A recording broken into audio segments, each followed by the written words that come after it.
Hey, good morning or evening, and welcome back to my channel.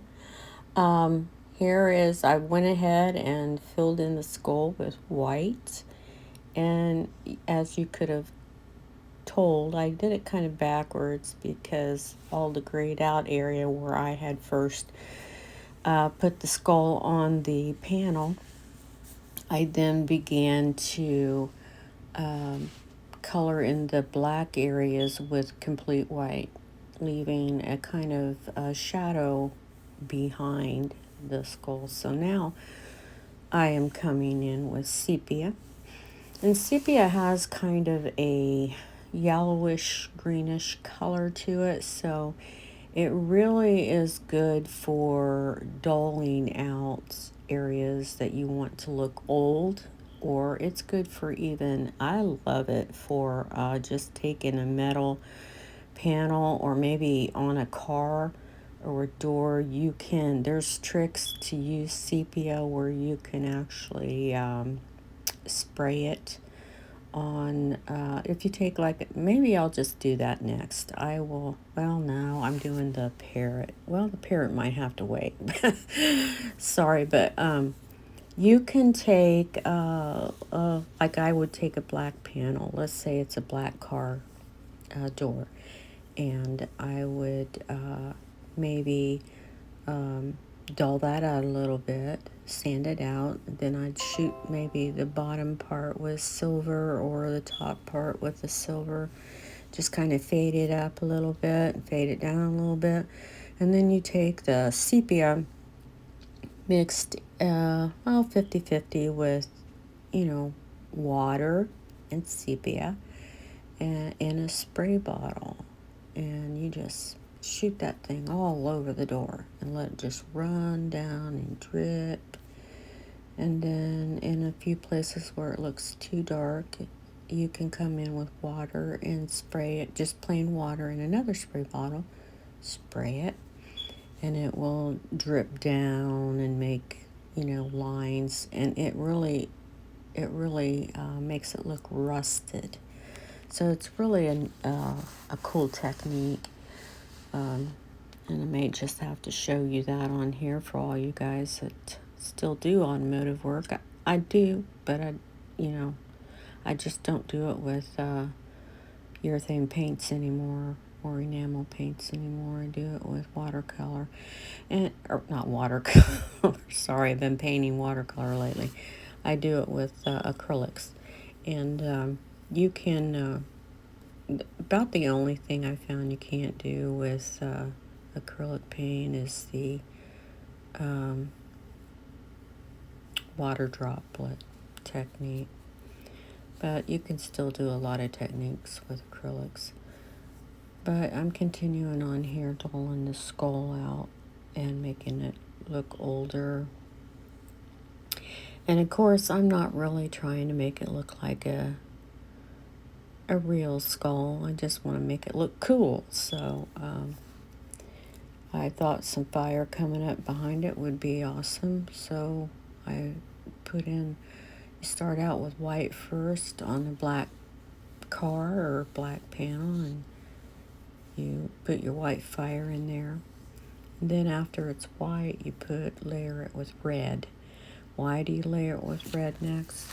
Well, because when you put the yellow on, you don't want, yellow and black make green, and you don't want a lot of green showing out. Now, green sometimes is a very cool effect, but you don't want a lot of it. So you lay the red on first, so when you lay the yellow on, it turns it kind of an orangish color instead of green. And then you lay your yellow on after that, over top of the red. And you're still going to get a few little hints of green in there, but that really kind of adds to it and sets it off. Again, this is just plain sepia.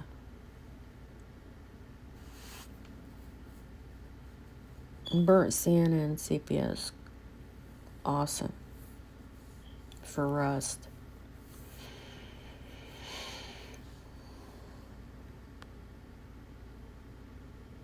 Here I'm coming in with my eraser, and erasing out some little areas of like lines going through, little cracks and so forth. And you don't want to cover too much without coming back in and making some little lines with the eraser, because if you do, it's going to start to cure on you overnight, because I am using ink. I am not using Cretex illustration, but I'm using an acrylic ink. And they got some good ones out there. They got Holbein, and they got, I think you can find Schmincke on Amazon. Schmincke is a very good ink also. I have a few bottles of that and really, really like it. Holbein's kind of hard to get, but here I'm coming in with the red now. I've kind of finished off that skull. I'm still going to do a little bit more detail work on it, but I'm just kind of showing you how I did the skull. This will be the last video on this, because I think you get the gifs from watching me. Now I'm laying in this red, and this is Naples red, I believe. It's a little bit more orangey red than regular red. And you kind of have to lay a couple coats of red on and a couple coats of yellow on. And then you put your highlights. You get it. It's just a process of layering.